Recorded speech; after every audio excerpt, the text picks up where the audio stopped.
So the Nasik ruling must have been revealed after the Mansukh, right? The abrogating must come after the abrogated, or else there cannot have been abrogation. So for the claim of Nasik to be substantiated, a later ruling must have repealed an earlier one. So he mentions here, for instance, rulings, there's 187 and 866, which abrogate each other, right? So this can be ascertained in two ways. Either there's a direct reference in the ruling concerning the previous ruling, or the relative time frame of the verses in question is known. Right, so there are some rules there. In other words, it must be known for certain that the one ruling came after the other. Now notice, the hadith don't have any sort of time sequence. It's very hard. So the scholars know, but you don't. They don't tell you, so you can't know. They keep you in the dark, and they keep their own Muslims in the dark. So Sunnah may abrogate the Quran. Allah can do anything but enter into his creation. That is true. Yeah, Allah can do anything except he can't. So both the Nasik and Mansukh rulings must originate in the Quran or the Sunnah. Fine, we've got that. He repeats this a lot, right? As for consensus, it is not possible for ijma to occur against an explicit command in the Quran or Sunnah. Therefore, Allah has the right. So, in other words, only Allah has the right to abrogate any command that originated from him, either in the Quran or through the tongue of his prophet. So Muhammad can abrogate, the words of Muhammad in the Sunnah can abrogate the Quran. The words of Muhammad in the Sunnah can abrogate Allah.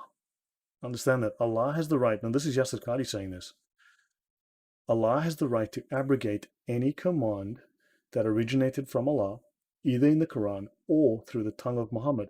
Where do we see the words of Muhammad? In the Sunnah. So yeah, so now we have evidence that the Sunnah abrogates the Quran. So, as was mentioned in the previous section, Nas can only occur within the Quran and Sunnah. Nasik ruling can come only from the Quran or the Sunnah, and Mansukh rulings can only be found in the Quran and Sunnah. So putting these together, there are four logical scenarios of Nasik with regards to the sources of Nasik and Mansukh. 1. The Quran can abrogate the Quran. This is agreed upon by all who consider the validity of Nasik, and it's become ijma. It's a fait accompli. Some guy can complain and moan about it all he wants. It's already a done deal. It's done. It's in the Sharia. It's done. It's fixed. No changing it. An example of this is the waiting period of a widowed lady. Initially, she was to be maintained from the wealth of a deceased husband for a period of 1 year. And those of you who die and leave behind their wives should bequeath to them a year's maintenance. Later on, this ruling was abrogated by the verse, and those of you who die and leave behind their wives should wait 4 months and 10 days. So 2:234, notice 2:234 comes before 2:240, but it abrogates it, which tells you that, remember, the Quran is not ordered chronologically. The Quran is mixed up generally by length of chapter. What people don't know is that the verses themselves are also mixed up inside of the chapters, right? So the Quran is not ordered chronologically from start to finish like the Bible. It's ordered by length of chapter, generally from the longest to the shortest, right?